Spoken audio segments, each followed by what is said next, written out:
और कबीर साहब पूछ रहे हैं को राम रसिक रस पियोगे। राम रस पीने के लिए पूछना पड़ता है चौराहे पर खड़े होकर। कबीर साहब कहते हैं हाथ कटोरा खोआ भरा। खोआ जानते हो, जिसको मावा कहते हैं। दूध को गर्म करके जो थोड़ा रह जाता हो, पेड़ा बर्फी में डाला जाता, कलाकंद में। अरे गाजर हलवा में डाल दो, डालने कोई मना नहीं करे, लेकिन उसमें भी डाला जाए। तो वो मावा कटोरा में लेकर के कबीर साहब चौराहे पर खड़े। कबीर साहब भी बहुत मजेदार संत हैं। स्वयं कह रहे हाथ कटोरा मावा भरा, खोवा भरा, अब मग जोवत दिन जाए। कबीर साहब कहते रास्ता देखते देखते हमारे दिन बीते जा रहे हैं, कोई आया ही नहीं जिसको खोया खिला दूं, मावा खिला दूं, कोई नहीं आया। तो कबीर साहब से भक्त ने पूछा कि कोई नहीं आया। अरे बोले बहुत लोग आए, तो क्यों नहीं खिलाया, रास्ता क्यों देखते रहे। अरे बोले वह उस लायक नहीं थे कि उनको मावा खिलाऊं। बोले किस लायक थे। बोले वो छाछ देने लायक भी नहीं थे, ऐसे लोग थे। हाथ कटोरा खोआ भरा, मग जोवत दिन जाए, कबीर उतरा चित्त से, छाछ दियो नहीं जाए, छाछ दियो नहीं जाए। कितनी बड़ी बात है। कबीर साहब कहते हैं ऐसे लोगों की भीड़ लगी है जो मेरे चित्त से उतरे हुए लोग हैं, जिनकी ना तो श्रद्धा है, ना आस्था है, ना प्रियता है, ना तो उनके अंदर कोई भाव है। फालतू लोग भीड़ मचाए। इनको तो छाछ भी नहीं दूंगा। खोया की तो बात छोड़ो, मावा तो दूर है, छाछ भी नहीं दे पाऊंगा मैं। छाछ का मतलब, मावा का मतलब, मावा का मतलब है पारक सिद्धांत का ज्ञान, और छाछ का मतलब है अंधविश्वास का ज्ञान। कबीर साहब कहते हैं छाछ तो दूंगा ही नहीं, क्योंकि ये पहले से भटके हैं, भटकाऊंगा नहीं इनको। और पारक ज्ञान, आत्मज्ञान भी इनको नहीं दूंगा। पारखी संत का नाम सुनकर लोग डर जाते हैं। पूछ लेते हैं आप पारखी हो, बोले हाँ, बस घबरा गए। क्यों घबरा गए। क्योंकि पारखी जो होता है वो ढोंग ढकोसला आडंबर धतूरा मानता नहीं और इसको काटता है। आडंबर से कल्याण होने वाला भी नहीं है। पारक सिद्धांत सबसे बेस्ट सिद्धांत है। पारखी संत सर्वश्रेष्ठ संत है, महान संत। पारक ज्ञान सुपर ज्ञान है। बाबा अंगड़ाई लेना भी मना है। क्या अंगड़ाई, कई कुर्सियां टूट चुकी हैं, लोग अंगड़ाई लेते हैं। अंगड़ाई लेना मना, नींद लेना भी मना, ऊँघना भी मना, सोना मना, रोना मना, मंडप में खाना मना। बस प्रेम से हंसते हंसते प्रवचन सुनना है और कुछ नहीं। ध्यान दो। साहिब बंदगी बोलो विनोद। हाँ ये बात, होशियार आदमी। सिर्री से आया, सिर्री से आया, लेकिन सिर्री है नहीं, वो पागल। Rishi Nagar. Very good, very good. नर हो न निराश करो मन को, कुछ काम करो, कुछ काम करो,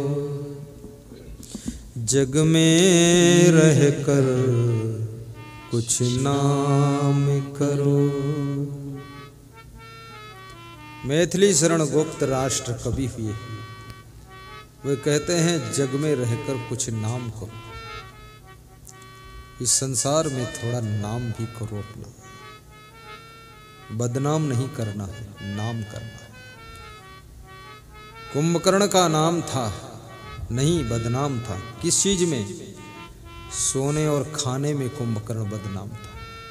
सोकर उठता था तो भैंसा खा जाता था पूरा पूरा, और सोता था तो 6-6 महीने सोता रहता था, ऐसा बता रहे लोग। इसलिए उसको जानते हैं लोग। लेकिन बहुत सुंदर नाम, राम का नाम, लक्ष्मण का नाम सेवा के कारण हुआ है। राम संतों के महान भक्त थे। राम कोई साधारण व्यक्तित्व नहीं। कबीर सत्य के खोजी, आत्मज्ञानी महान संत थे, इसलिए कबीर साहिब का नाम हुआ है।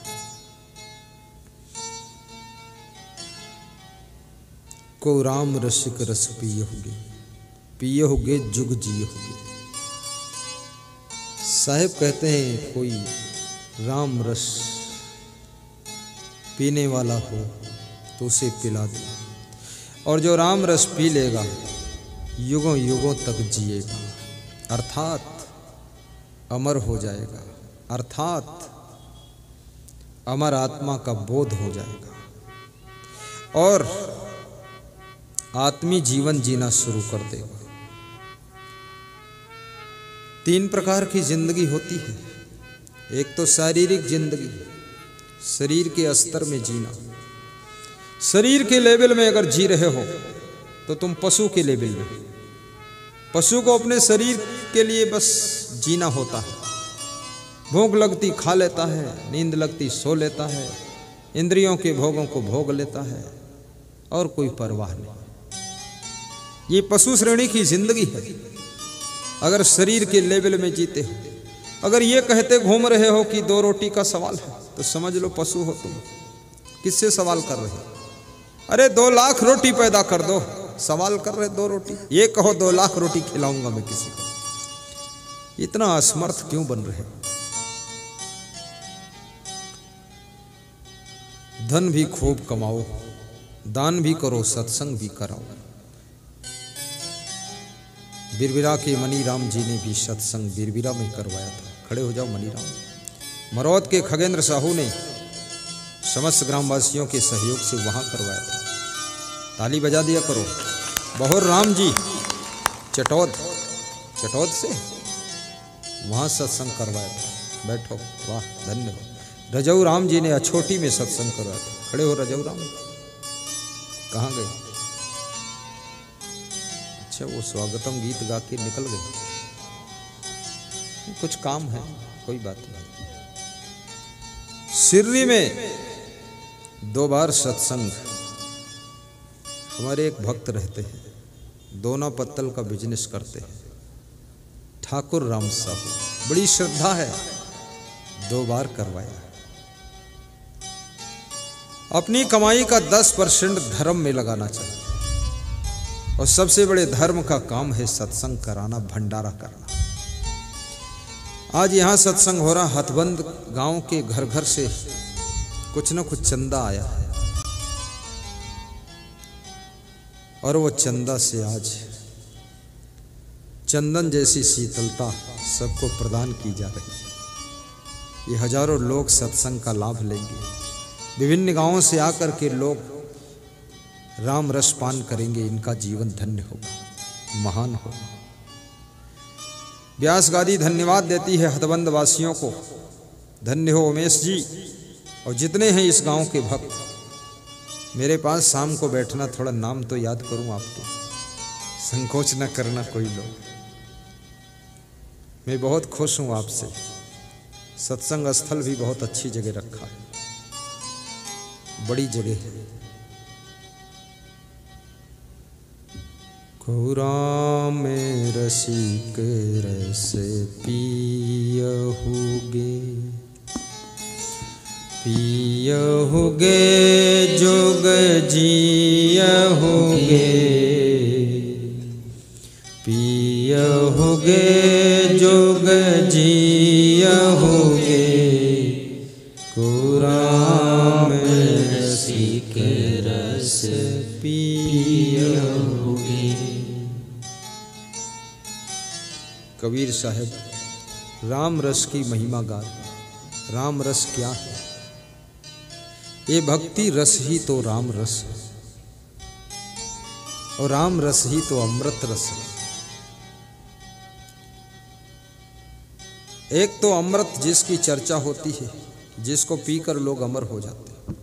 दूसरा जहर जिसको पीकर लोग मर जाते हैं। तो जहर तो मैंने भी देखा है, लोग पिए हैं और मरे हैं, लेकिन अमृत पीकर कोई अमर हुआ हो, ऐसा अमृत कोई बोतल में आता नहीं।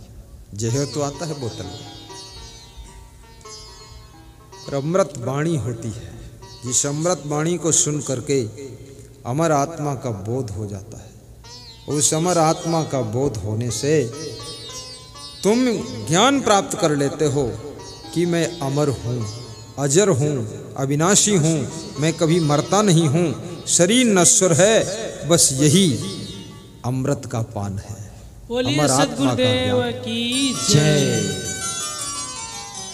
अमर आत्मा का ज्ञान ही अमृत का पान है। ज्यादातर लोगों को अमर आत्मा का बोध होता नहीं, सुनते रहते हैं फिर भी नहीं होता है। क्योंकि तुम्हारे बोध की पहचान तब होती है जब तुम्हारे ऊपर कोई दुख आता है और दुख में तुम दुखी ना हो, विचलित ना हो, तो समझ लेना तुमको बोध हुआ। किसी की मृत्यु भी तुमको डिगा ना सके, कोई धन की हानि तुमको हिला ना सके, और कोई भी नुकसान तुमको दुखा ना सके, तो समझ लेना तुमको अमर आत्मा का ज्ञान हो गया। और ये अमर आत्मा का ज्ञान कोई साधारण ज्ञान नहीं।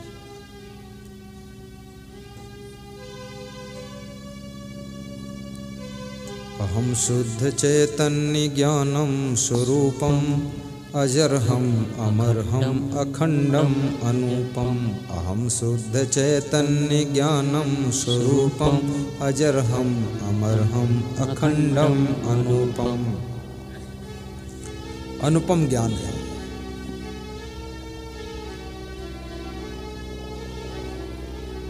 जितना ज्यादा भक्ति करोगे उतना